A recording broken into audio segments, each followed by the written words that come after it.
Banks in focus on today's Reuters Breaking Views, leading with HSBC, why questions are being raised over how far mis-selling and money laundering costs will go.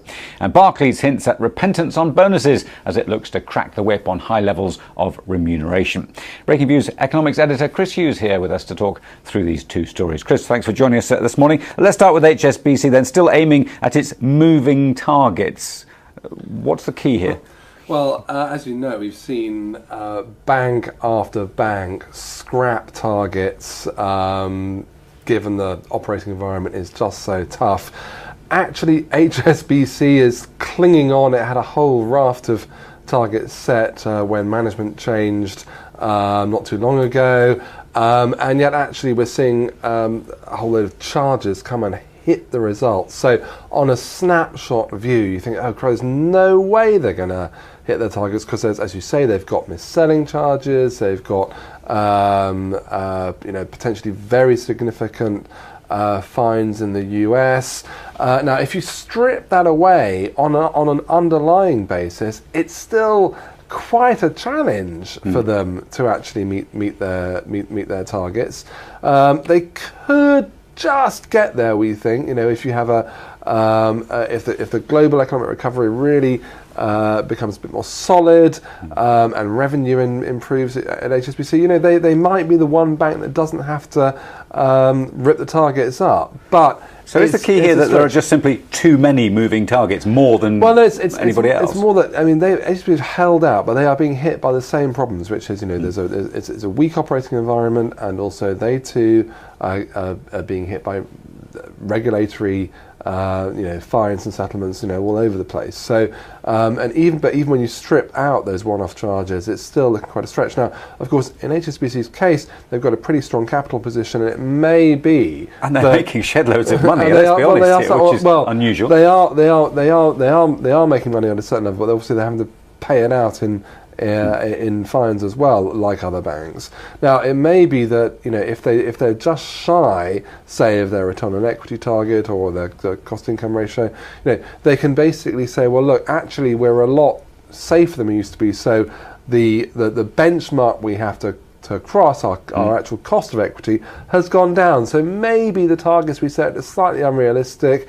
Maybe shareholders, you should settle for us achieving something slightly lower, because the bar we have to cross in terms of what's an acceptable return to your shareholders is also lower. But we're not there yet. But they are also cutting staff too. I mean, they've cut 20,000 staff already, just like everybody else. This is a shrinking sector globally, and even the big diversified banks like HSBC, they are having to find costs to cut. Now, clearly, it's not as radical and severe as at, say, UBS or some of the kind of more the banks that are more focused on investment banking, but HSBC is not immune from having to find costs to cut. Okay, well, let's stay with this shrinking industry. Barclays, and I like the word hinting at repentance on bonuses. What are you suggesting here? Well, Barclays last week was talking about the need to tackle high pay, but they weren't going into the details of what they might do. And we've been asking what can these investment banks do?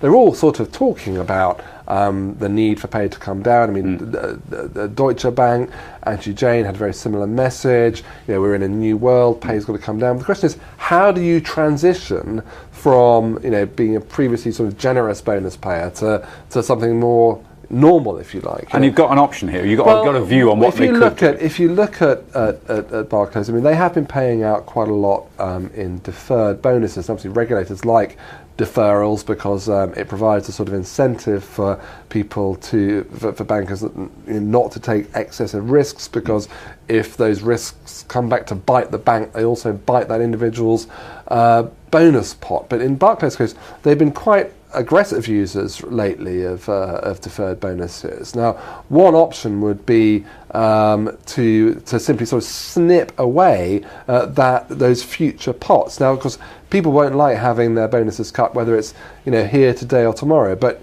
it's fair to say that deferrals are pretty unpopular. So if bankers are going to accept some reduction in their pay, they'd probably be more willing to have their deferred comp cut. And who knows, maybe you could sort of compensate them with a bit of upfront cash too. It's an obvious target at someone like Barclays. Okay, I just wanted to very quickly on this final one. You also suggest, I suspect not unreasonably, that unless all the banks do this, none of them will do it. They're too scared to put their head above the parapet. But in this day and age, surely they're not. Well, it's not a very tight market out there, I have to say, for in the banking workforce. So if any one bank wants to go it alone and be the first to cut pay, then now is as good a time as any. And as we say, in some cases, all banks are slightly different in the way they're set up. But clearly, in Barclays' case, when you have a large element of deferred pay, that looks like an obvious place to start cutting. Okay, thank you very much indeed for that. My thanks to Chris Hughes there. Now, for more agenda-setting financial insight, watch Breakingviews editor Hugo Dixon's views on why UBS exposes the myth of full-service banking. That's coming up at 11:45 GMT today. I'm Nigel Stevenson. This is Reuters.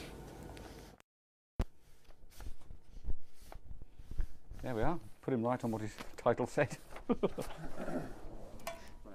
Thanks, Nigel. Thank you very much.